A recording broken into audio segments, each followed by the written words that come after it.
Buenos días a todos, todas. Gracias por estar aquí en esta nueva charla de las jornadas de la personalidad. Ante todo, disculpar la presencia de Oriente Futura, que en teoría tiene que haber estado aquí, pero por desgracia, por un problema familiar imprevisto, pues no puedo venir a la presentación. Pero bueno, eso no quita que tengamos la posibilidad de seguir con otras entidades. Y bueno, tenemos la opción, y nunca es mejor aquello que bien me da dicha cuando viene pintada y estas cosas, ¿no? Pero de tener aquí con nosotros el Gabriel, con los que podemos hablar de muchas cosas, pero yo creo que podemos centrarnos un poquito en su última obra, ya sabéis, el primero que tendrá siempre lo de Elena, como parte, digamos, de la raíz del República en Valencia, que comienza en los 80, pues haciendo algunas de las más populares de aquí, que se viene a llamar la nueva escuela valenciana, la China, que de alguna manera recupera las esencias de toda la Valencia de esa época, que ha seguido siempre ligado a la ilustración, a la representación, que recuerdan con todos sus secundarios. Dejó el TVO poquito, en los 90, aunque se vio haciendo cosas como la realidad, o experimentos tan interesantes como ruinas, sí, que realmente marcan. Y aunque algunos pensábamos que ya parecía que esto de TVO era un poquito, no, la cosa iba por dentro, un poco iba por dentro, y hace unos años nos debutó con una maravillosa adaptación de la novela de Pablo Bel, un amigo, que era precisamente un médico novato y luego como doctor. A raíz de esa obra, hemos podido hablar muchas veces con el centro. Sí. Pero otra de las obras que realizó hace la gente fue como conmemoración del aniversario del Prado, una obra bonita de la línea, que a diferencia de las anteriores, donde digamos se reflexionaba sobre diferentes autores, historietas del Museo del Prado reflexionan sobre el propio museo. Sí. Y para esa obra, pues realiza también creativo, igual que cuando estuve con Elena Uriel, que, bueno, pues tenemos la suerte de tener a vosotros aquí, también creativo, que estáis ya completamente consolidados. Totalmente. Totalmente. Sí. Y que podemos hablar precisamente de esto. Claro, tenemos aquí precisamente un ejemplo de Uriel, pero sí. hablar de historietas del Museo del Prado. Sí, sí. Esa foto tiene el sentido de cuando se acaba Doctor Uriel, todo el rebombori, entonces pues lo que sucede es que nos llaman del Prado y entonces pues claro es... Sento, te pongo aquí para que veas. Ah, sí, muy bien. Para un señor que se dedica a hacer TVOs, que le llamen del Museo del Prado, que era como muy importante, ¿no? Y dice, bueno, papá, que estás en el cielo, yo ya he llegado a donde tenía que llegar, ya no puedo subir más, ¿no? Y bueno, y nos pusimos con ello, Elena y yo, con toda la ilusión, un poco, bueno, Elena, que es la responsable de estas cosas graciosas, es la que se dedica a cogerme páginas de mis diarios y después me avergüenza delante de la gente. Eso es lo que suele pasar. Normalmente se despierta con el ruido de una mosca y cuando yo estaba en internet y vi a la 1 de la mañana que le habían dado lo del trabajo del Prado, yo todo era entrar en el dormitorio, tirar cosas y no había manera. Al final ya cojo y le digo, oye, despierta que te han dado lo del Prado. Y nada, a celebrarlo. Ella ya lo sabía, claro, yo no, pero ella ya lo sabía. Sí, yo lo sabía. Es mucho más lista. Soy vidente. Sí, sí. Y bueno, te subes arriba, vamos, te viene la cosa y dices, bueno, pues eso, lo que os decía antes, maravilloso. En fin, cuando me han llamado es porque se valora mi trabajo y estoy muy contento. Y ya te pones a emocionarte, a pensar qué vas a hacer. Digamos, el encargo inicialmente se celebra en el 200 aniversario del Museo del Prado y lo que ha dicho Álvaro, así como los otros TVOs eran sobre la exposición del año, el Bosco, Rivera, en fin, Fortuny y tal, pues a mí me dice, no, tú, aquí no hay una exposición, es celebrar los 200 años, tendrás unas paginitas más y a lo mejor pues buscar una serie de anécdotas del Museo del Prado y hacerlas, ¿no? Y bueno, pues estuvimos yendo al museo durante bastante tiempo, viendo a ver de entender qué es lo que buscaban y proponerle un poco lo que nos pasaba a nosotros por la cabeza. Y ahí empezamos. Al ratito de esa subida bajas y entonces, hostia, ¿pero qué hago yo? ¿Y tú quién eres para hacer? Claro, te vas al Museo del Prado, empiezas a ver a Tiziano, no sé qué, y dices, pero ¿tú qué haces aquí? Mindundi, ¿tú qué te has creído que eres? Y tal. Y entonces te entra la ansiedad. La ansiedad suele ser, a mí me gusta eso de una piedra que no te deja respirar. Y nada, y entonces ya empezamos la cosa a documentar el Museo del Prado Antiguo. Hay que pensar que cuando empezamos a investigar, el Prado realmente en 1819, cuando se abre, no es un museo como lo conocemos ahora abierto y tal, sino que era un sitio donde había muchísimas menos obras, por supuesto, pero además estaba cerrado. Normalmente se abría para determinados eventos o para gente de prosapia, no era para la gente y tal.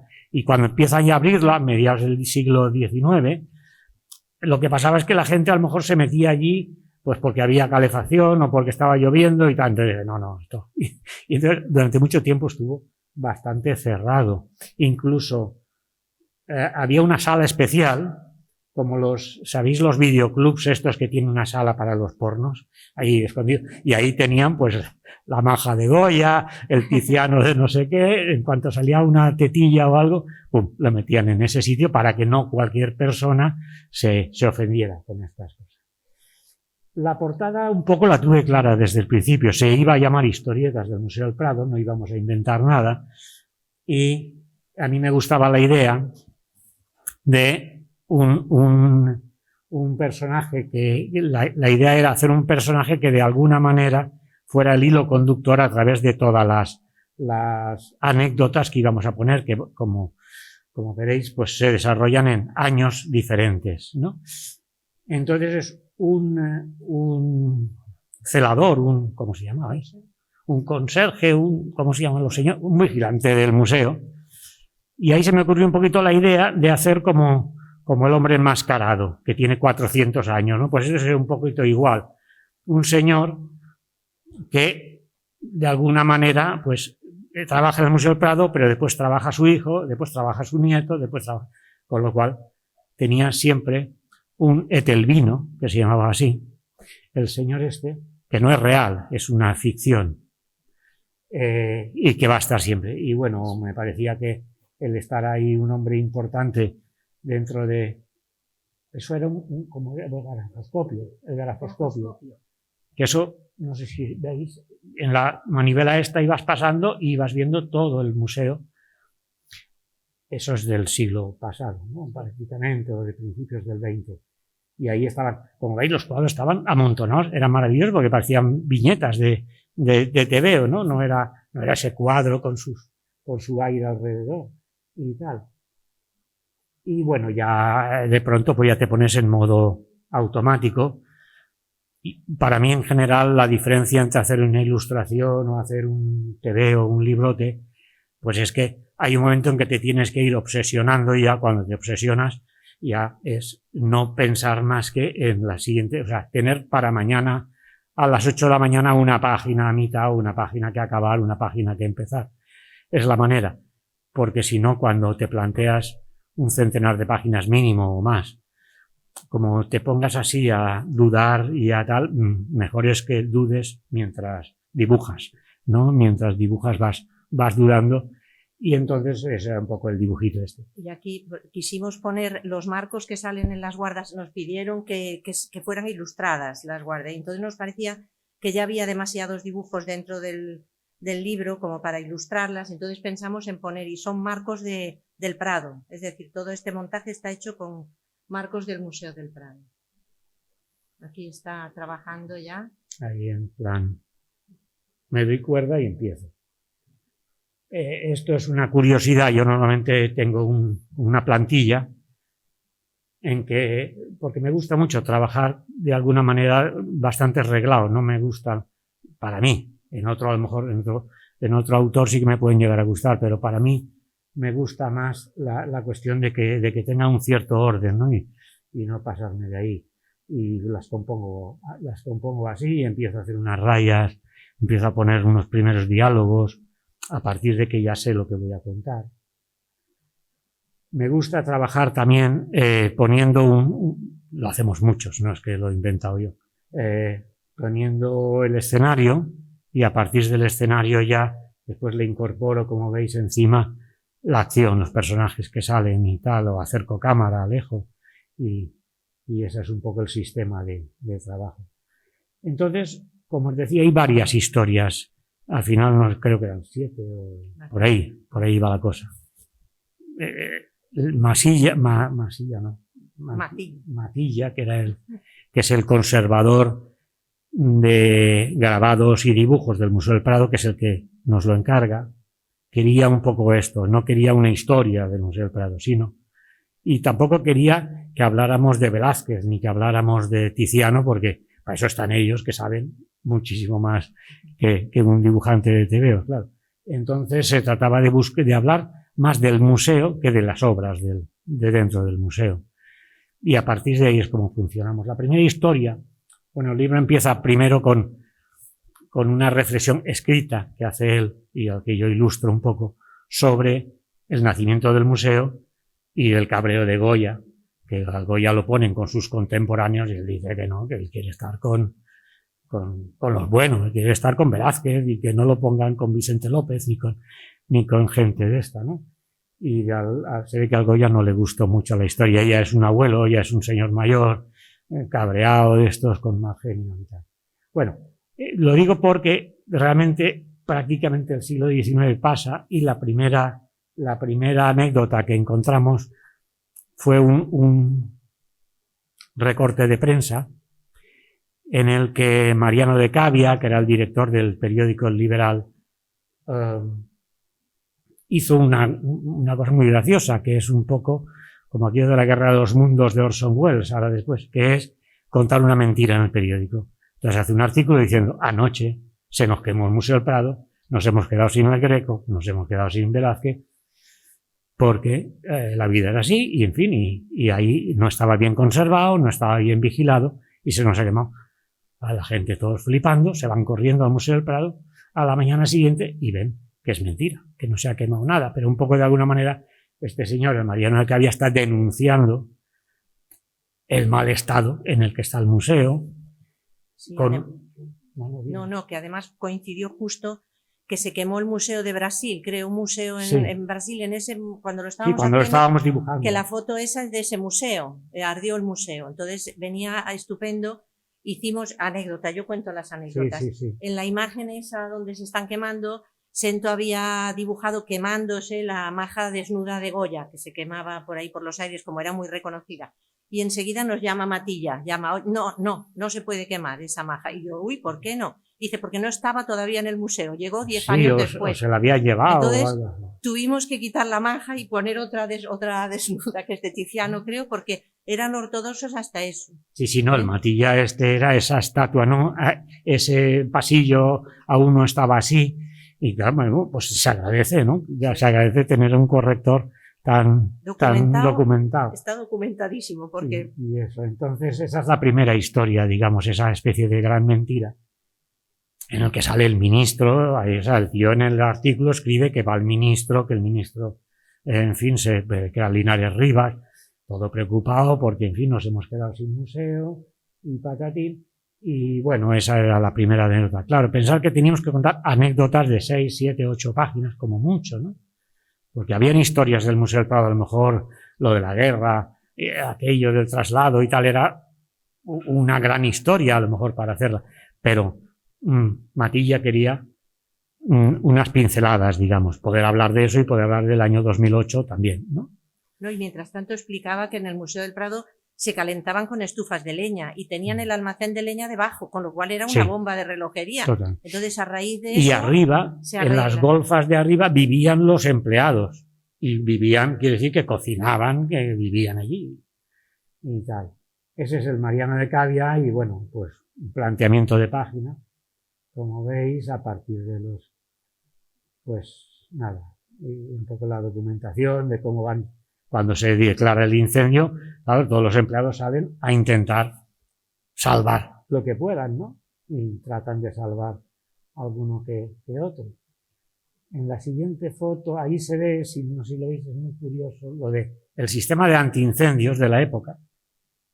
Dos bolitas que hay encima del niño, ¿veis que hay unas bolitas ahí arriba, que tiene debajo un papelito? Esas dos bolitas eran unas bolitas de cristal, que vaya usted a saber lo que tenían. Entonces, cuando había un incendio, cogían y tiraban la bolita, pero claro, imagínate un incendio así potente, y tú con dos bolitas para el pasillo, pues claro, eso no servía para nada. Entonces, digamos, la ficción es que, claro, todo arde, todo, excepto lo que puede sacar alguno a mano, todo lo demás va a arder. Nada, pues más dibujitos de pensar cómo eran. No había bomberos en ese momento, vienen del cuartel de artillería que estaba 4 calles más para allí. Sí, a raíz de eso se arregló un poco. Y a partir de ahí. Esta, por ejemplo, nosotros nos documentábamos en imágenes de la época y habíamos documentado esta plaza con los tranvías y todo perfecto. Y felizmente aquí no fue Matilla, pero una amiga nuestra que siempre les damos a leer los tebeos a gente cercana para que pillen pues cosas que no se entienden bien y todo eso. De repente una amiga dice, uy, pero los tranvías iban ya iban ya así eléctricos, y digo, hombre, claro, mira la foto y tal, yo toda. Y al final me meto a ver y no, también iban a caballo, llevaban caballos, porque fue poquísimos años después cuando ya los electrificaron, pero en ese momento, entonces, como yo hice un curso de Photoshop específico para colorear este tebeo, le puse unos caballos estupendos, no sé de dónde los saqué, pero se los coloqué ahí. Y entonces ya van a caballo hasta la siguiente, que ya irían eléctricos. O sea que está documentado hasta por 8 años de diferencia. La siguiente anécdota es de 1918, la gripe española, el final de la guerra, o sea, una época bastante asquerosa, por cierto. Y bueno, era muy curiosa porque habla de la primera vez que en España digamos, hay una especie de policía científica, por primera vez, en el cual ya se trabaja con cogerlo de las huellas digitales, huellas dactilares, porque hasta entonces, si te pillaban era hasta, y si no te pillaban, te podía pasar lo que sea, pero no podían probarlo. Y esta es la primera. Entonces, este es como una especie de policiaco. Ahí la anécdota que cuenta es que hay una colección, se llama la colección del Delfín. El Delfín era el Delfín de Francia, el padre de Felipe V, del primer Borbón que viene aquí. Su padre no gobernó, por eso se quedó en Delfín. Nunca no gobernó en Francia y su hijo ya gobernaba en España. Este tenía un tesoro, era una serie de piezas, de copas y de candelabros y de cosas estas, muy preciosa, del siglo XV, del siglo XVI, veneciano, italiano y tal. Y eso estaba expuesto en el Museo del Prado. Y de pronto se empiezan a dar cuenta que están desapareciendo piezas, y al final pues es un sinvergüenza que había trabajado ahí, y había trabajado en los tranvías, y era un ¿cómo se llama? Un pícaro, típico pícaro del Madrid de principios del 20, que iba robando.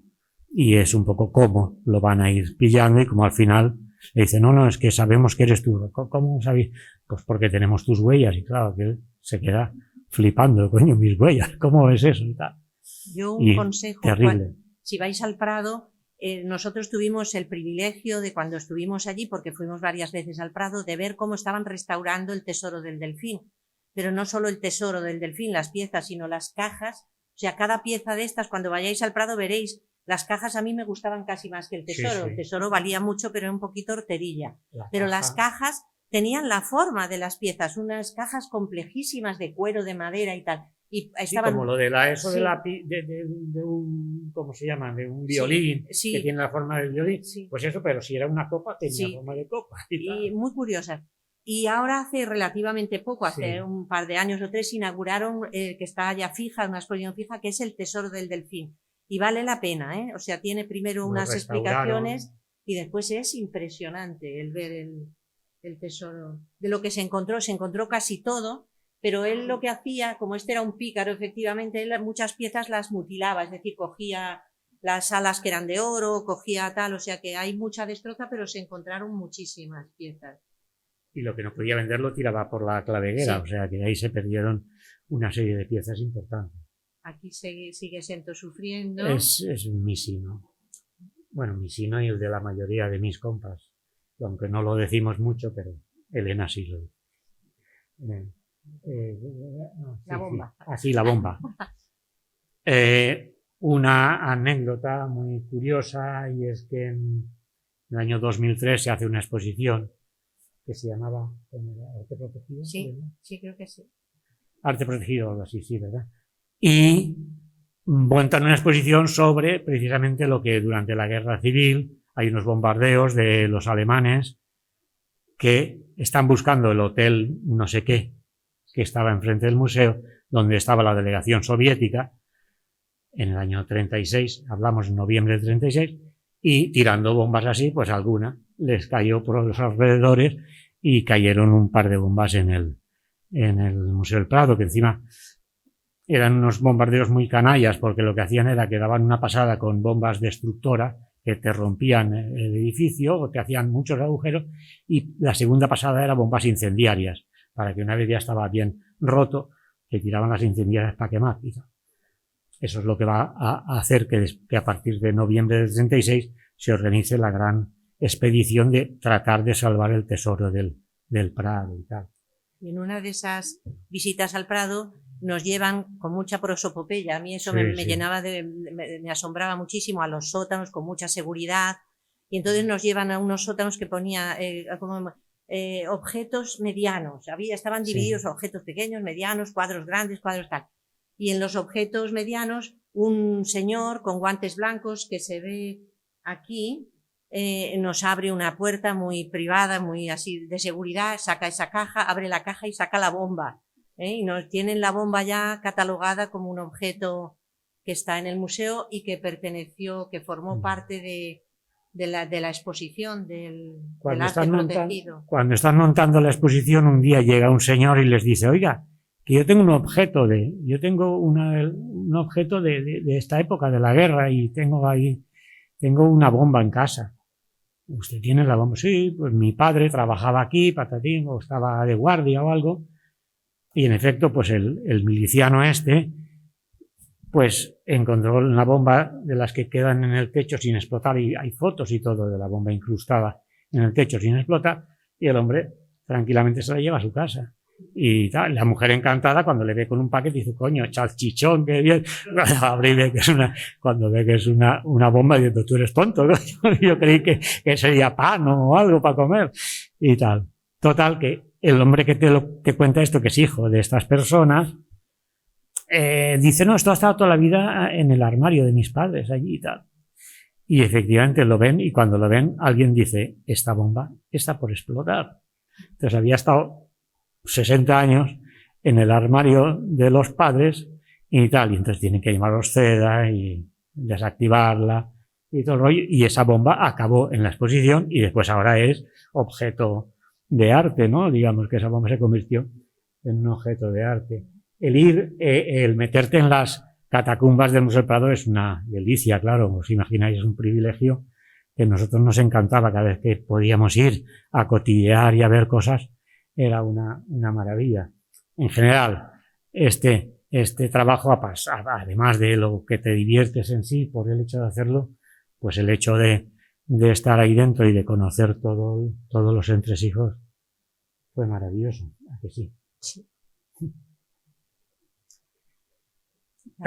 Aquí hablamos con muchos conservadores. Una de las conservadores que más nos gustó era esta señora. No me lo preguntes, que me condiciona. Vale, pues ya no te lo pregunto, yo tampoco me acuerdo. Es la conservadora del siglo creo que es de Goya, porque ahí van un poco por épocas, como pintura flamenca, pintada, y esta era Goya y finales del 19 o algo así. Y que es muy graciosa esta mujer, muy de rompe y rasga, que está casada con un inglés, que los tiene a todos hechos polvo porque se dedica a decir ese cuadro no es de Goya, aquel tampoco es de Goya. Claro, entonces que de pronto te digan que el gigante no sé qué, que aparece en todos los libros de texto, esta dice, yo digo que ese no es de Goya, claro, te deja un poco flipada. Está casada con un inglés. Y entonces así tiene una actitud muy británica de, lo digo yo, punto redondo, ¿no? Y creo que hasta le gusta el rollo de ser así una enfant terrible. Bueno, pues esta señora, que estuvimos hablando con ella muchísimo rato y tal y cual, porque esta era, de alguna manera, de mucho tiempo, era un poco como las relaciones públicas. Hablaba inglés perfectamente, no sé qué, entonces cualquier visita que llegaba del extranjero, pues ella les hacía un poquito la A mí visita. me encantó hablar con ella porque yo iba en plan cotilla, lo mío es así, y le preguntaba qué gente, y entonces nos contaba la gente a la que había guiado por el Prado y era emocionantísimo, había guiado a todo el mundo, vamos, gente interesantísima, Gorbachev, Lady Di, es decir, hablaba de todo Sí, el mundo sí. y contaba unas anécdotas estupendas. Kissinger, Sí, sí. el de los Rolling Stones, el Mick Jagger, Sí, sí. gente esta que iban a Madrid y se empeñaban a lo mejor en que tenían que entrar al museo, querían ir al Museo del Prado, y entonces, claro, había que hacerles, digamos, una visita un poco reservada, ¿no? Entonces, esta mujer, que no me acuerdo cómo se llama, pues era la encargada de llevarlo, y entonces decía que había gente encantadora y gente menos. Y de todas las anécdotas, una muy graciosa es la de la Thatcher. La Margaret Thatcher, hay un punto cuando ya es primer ministro de allí, de Inglaterra, vino y quería ver el Museo del Prado, entonces pues esta señora fue a acompañarle, y es la visita más rápida que se ha hecho del Museo del Prado, creo que no llegaron ni a 12 minutos que estuvo la Thatcher Entró por una puerta para verse, o sea, de hecho entró por la puerta de Goya, y al llegar a la mitad le dijeron no sé qué, pues salimos, y salió. Eso no aparece en la anécdota en el TV porque no daba tiempo, son 6 paginitas, pero en realidad es que en ese momento hay un conflicto grave de unos espías, unos espías del MI5 inglés que han pillado a unos terroristas irlandeses en Gibraltar. Y en ese momento en que ella está en mitad de la visita, le cuentan la película, hostia, vámonos. Y entonces se ve que hizo una visita de estas rapidísima. Esa es la explicación, digamos, sesuda. Había Sí. otro señor allí que decía, yo como creo que la realidad supera la ficción, pero por encima, había otro que decía, tenía un programa tan ajustado ese día que la siguiente inauguración era de Marks and Spencer. Tenía que ir a inaugurar un gran almacén. Entonces yo más bien creo, no sé, Un poquito de cada. malignamente que iba a inaugurar el gran almacén. Sí. Claro, cuando estás ya a mitad historia, ya dibujas con los pies, como veis, ya no te preocupa, ya vas así en automático, más o menos y tal. Y esta fue la de la gran cola, ¿no? Sí. La larga espera. Esta fue un poco, de hecho yo primero propuse una cosa, el Matilla no lo acabo de ver porque yo me metía un poco. La larga espera es la primera exposición, digamos, larguísima, que se hace en el Prado y de pronto se hacen unas colas y unas tal, que eso nunca había pasado, porque eso pasaba al lado, en el Santiago Bernabéu, si venía el Real Madrid y no sé quién. Y de pronto ven que Velázquez puede compararse con Cristiano Ronaldo, con quien sea, ¿no? Del momento. Y es muy bien, es muy emocionante. Entonces al final cambié la idea y le vendí la copla digo, mira, lo que voy a hacer va a ser hacerte una larga cola, o sea, la cola al final fue el protagonista, de que todos los periódicos salía. 400.000 personas quieren entrar al Museo del Prado. Se acabaron los catálogos, no sé qué, en el momento fue espectacular. Y lo que hice fue centrarme en la cola y sacar los protagonistas de los cuadros de Velázquez y sacarlos, digamos, actualizándolos. De alguna manera es una cosa que hacían mucho en la época de Velázquez. Bueno, la exposición era una exposición sobre Velázquez. En la época de Velázquez había mucho, ¿cómo se dice? Hay una palabra italiana para esto. Bueno, algo así como que tú pintas al dios Marte, pero lo pintas como si estuvieras en el siglo XVII. O sea, le pones la espada de mosquetero, le pones el casco de tal, no haces el dios Marte de los griegos del siglo V antes de Cristo, ¿no? Esa especie como de actualización. Basándome un poco en esto, le vendí la cabrita a Matilla de que, digo, mira, lo que voy a hacer va a ser sacar a los personajes de los cuadros y los pongo en la cola. Pero actualizándolos, o sea, vistiéndoles con una trenca y con un tal, no poniéndolo como un Felipe IV ni nada de esto. Y es un poco... Y también metió a la familia, porque ahí estamos, está la Jerónima, está el conde duque y estoy yo, Sento, Arturo, nuestro hijo, y mi madre, que mi madre era ciega, entonces la utilizamos también un poco para que estableciera una relación de charla con la Jerónima y con todos los que estaban en la cola allí. El perro, por ejemplo, le pusimos el... Y esto fue divertido. Otra anécdota curiosa, la vida es curiosísima. En una de las visitas a los sótanos, en ese momento, cuando ya estábamos dibujando, estaban llevándose a la Jerónima y al conde duque y a todos a Japón. Entonces los tenían aparcados en unos carritos porque iban a ser embalados para irse de viaje, y era curioso y un privilegio cuando bajamos a las parrillas esas donde tenían las obras, pues es algo que nunca pensaste que verías y lo ves, ¿no? Aquí estamos, pues nos estaban sacando parrilla. Impresionante. Bueno, de hecho, hay como, si arriba hay 1500, por decir una cifra, cuadros y obras de arte, bajo tienen 4000, o sea, hay como 2 o 3 veces lo que hay arriba. Entre otras cosas, porque pasa esto, que están constantemente cambiando y con intercambio.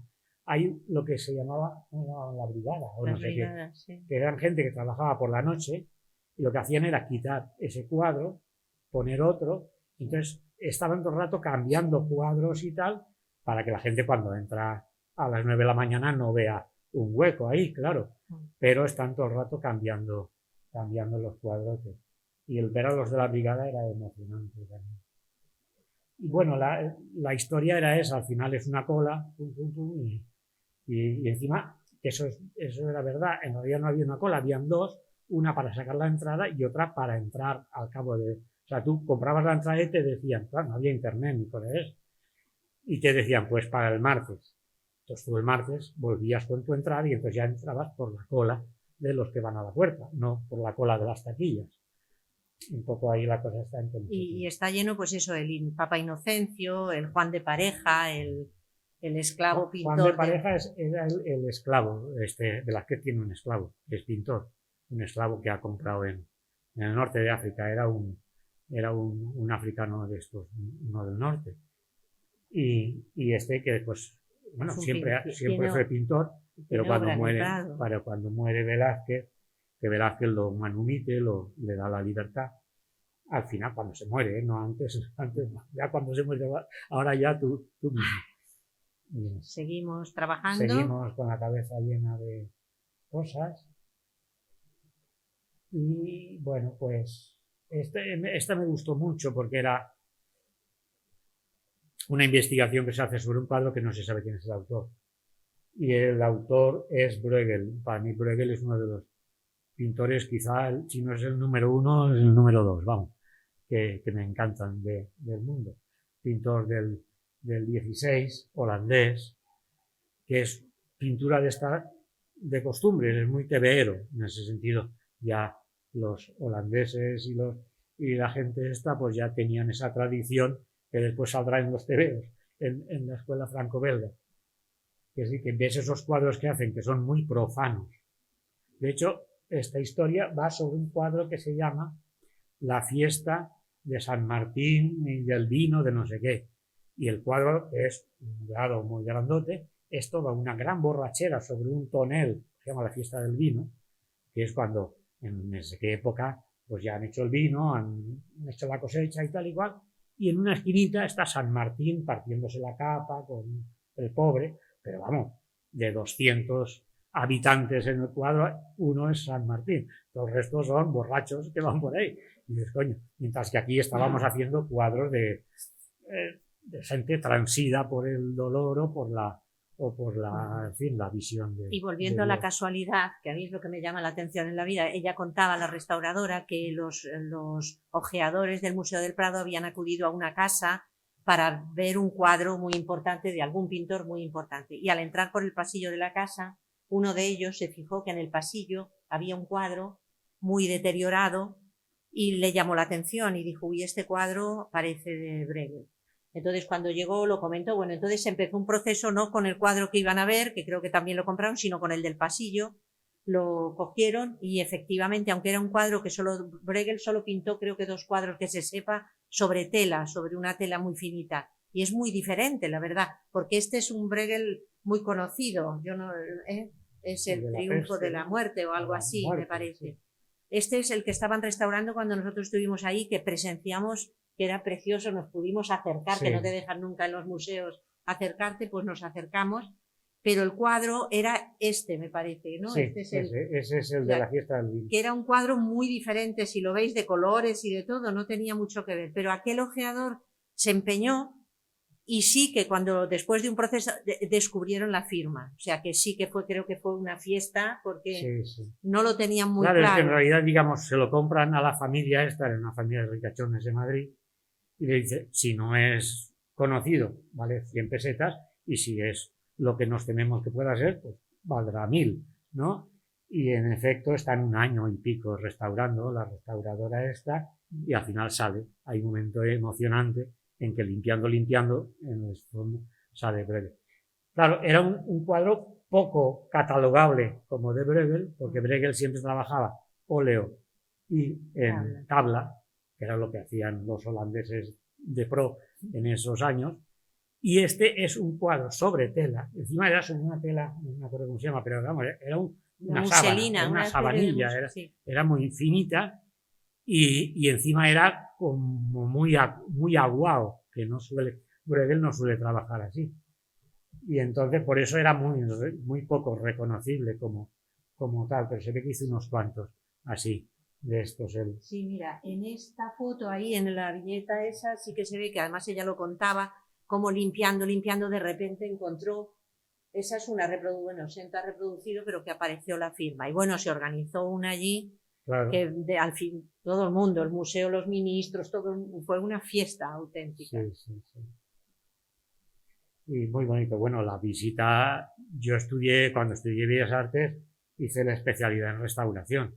Pues claro, poder entrar en ese museo y, hostia, un Goya, un Bruegel, no sé, claro, todo era de firma increíble, ¿no? Estabas ahí y te entraba un mar. ¿Veis lo que os digo, no? Que en realidad el señor del caballo que está ahí, ese es San Martín. Todo lo demás es borrachos, ¿no? Y claro, ¿cuál se llama? La fiesta de San Martín. Dios, coño, la fiesta de San Martín, ¿no? Es un poco la diferencia que en ese momento hay entre españoles y holandeses. Y eso, íbamos un poco avanzando y al final esta era, pues eso, la postal de Casimiro. Estamos, como veis, dentro de eso veis que los protagonistas suelen ser siempre gente que trabaja, la restauradora, la conservadora de Goya y todas estas cosas. Y hay un punto en lo que sale es un señor, un niño, pues nacido en el año, no me acuerdo, pero vamos, de principio del siglo XX, que este es un personaje, porque es un hombre al que le encanta, vive en la calle de enfrente del Museo del Prado, vamos, en las callecitas que hay de enfrente, y coleccionaba postales, que entonces el Museo del Prado hacía postales en blanco y negro. Y este chiquillo iba coleccionando postales. Y tal, y entonces... Espera, voy a poner la postal, espera, ahí, esto. Sí. Pongo la postal, después voy para atrás. Te he desmarcado, perdón. Pero pues coleccionaba postales. Sí. Una de las postales que tiene es una Venus, una Mona Lisa, es una copia que hay en el Museo del Prado de la auténtica que está en el Louvre, pero que está ahí de toda la vida ha estado. La copia es la de la derecha y, como veis, tiene el fondo negro. El fondo negro es porque, por alguna extraña razón, en el siglo XIX cogían y tapaban los fondos. Vaya usted a saber quién era el listo que le daba por hacer esas cosas, ¿no? Pero tapaban los fondos. Y eso, bueno, la curiosidad es, primero, la colección de postales que un chiquillo guarda. Entonces contamos un poco toda la historia. Primero es un chiquillo, después es un miliciano, y tal y cual, y como al final hay una exposición que monta precisamente la señora esta, de la que no nos acordamos el nombre, por Dios, y que Dios nos perdone, y quien monta la exposición es un arquitecto, que es ese señor que aparece ahí. Y este es el nieto este arquitecto es el nieto del coleccionista. Y nos montamos un poco la película a partir de no un coleccionista de estos de campanillas, sino al contrario, de un chavalito que coleccionaba y amaba el arte, tenía su cajita con sus postales, con sus recortes y tal y cual de arte. Y de hecho la postal forma parte como la bomba Sí. del museo, ahora es una colección del Y museo. forma parte de la... Y esto es que a mí me hizo gracia porque yo había ido muchas veces al museo, pero nunca te fijas, ahí está la Gioconda del Museo del Prado y con el fondo ya limpio, porque Sí. al final sí que limpiaron el fondo y es que es para vamos. De hecho, según las últimas en restauración nos comentaron y tal, que cuando lo han restaurado han visto que realmente ese cuadro lo debió de hacer el discípulo de Leonardo, pero a su lado. O sea, que Leonardo estaba pintando y el otro estaba pintando lo mismo, porque los pentimentos que aparecen en el cuadro de Leonardo también están en el cuadro de al lado, o sea que era contemporáneo, o sea que estaba el alumno, estaba al lado haciendo lo mismo. No, ahora quitamos el puente, coño, quita el puente y el otro también te borra el puente, ¿no?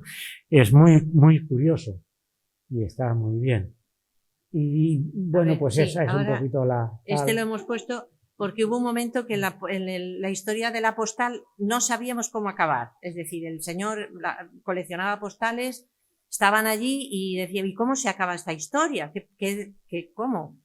Entonces ahí tuvo un momento malo y al final la decisión fue Sí, esta. son esas cosas que conoces al protagonista, que no quieres pasarte de ficción, no quieres pasarte y con mucho respeto y con mucho tal.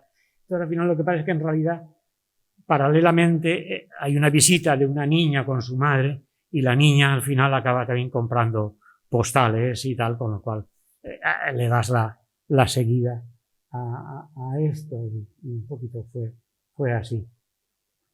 Ahí estamos con Matilla, la señora Elena y yo, pues discutiendo. Matilla te enviaba WhatsApps de 1 hora y media de esto de vídeo, digo, de audio. Joder, es que he hablado con el restaurador Patafuá. Y por ejemplo, digo, pero nene, Una sutileza a veces que es un TVO de 6 páginas, no es mi tesis doctoral, ¿no? Pero el hombre era muy, bueno, claro, pues conservador del Prado, pues deben ser todos así más o menos. Eso fue la inauguración, que también fue muy bonita, claro, ahí debajo de Tiziano y tal, y encima cerraron el museo porque fue a las 8 de la tarde o algo de eso. Fue emocionantísimo. Sí, sí, cerraron el museo con invitación exclusiva y tal, y claro, verte allí con ahí. Tiziano y las meninas y todo alrededor fue fantástico. Yo además me acababa de romper el húmero y entonces iba con el brazo en cabestrillo y la gente decía, pobre chaval, lo que ha tenido que dibujar para acabar con el brazo hecho. Me había caído de un patinete, o sea que no tenía nada que ver con eso, ¿no? Y bueno, ahí estamos ahí dedicando. Y aquí ya es que meten nuestro cuadro en esos almacenes. Y eso es el curso de Photoshop de Elena, que para sí, algo. es que el curso de Photoshop da para mucho. Repetí, lo hice en 2 sesiones. Fui repetidora, pero salió. Y nada, ya, pues ya al final pues descansa uno. Y ahora un toque feminista, que es verdad. Y entonces Elena sigue metiendo. Y eso es lo que se hizo con el Prado. Y ya está, nosotros ya no. Sí. Es que el moderador aquí no. Cobra lo mismo, pero sin trabajar. Como no cobra nada, pues. Claro. Bien, nos queda un poquito de tiempo si queréis hacer alguna pregunta. Algún comentario. Y yo creo que es impresionante conocer estas bambalinas, ¿no? De la creación del señor maravilloso. Descubres cosas increíbles. No sé si queréis hacer alguna pregunta. O alguna afirmación. No. Cuidado que hablamos de nosotros. O negación también. No, la verdad es que es un. Creo que las opiniones nosotros. Claro, sí. No todos los museos pueden tener. Por supuesto, sí, sí. Importante. Pues sí, No, fue bonito porque se podían haber hecho 10 historias más. Quiero decirte que ahí quedaba corto, digamos, de, oye, si esto te va bien, el año que viene hacemos otras 10, porque las hay. Sí, sí. Claro, claro. Al revés, no es al revés. Una de las cosas que pasó fue que el Matilla se empeñó en que no podíamos poner ningún nombre de verdad. Cuando yo, no me estoy metiendo con nadie. Pues ninguno de los nombres que salen ahí son los reales. Bueno, hasta la Thatcher dijo, no pongas Thatcher, pon Roofmaker. Yo no sabía que Thatcher era el que hace techos en inglés. Pues digo, Roofmaker. Digo, pero si se le ve que me la he currado, coño, se ve que es la Thatcher. Pues hasta la Thatcher le cambió el nombre.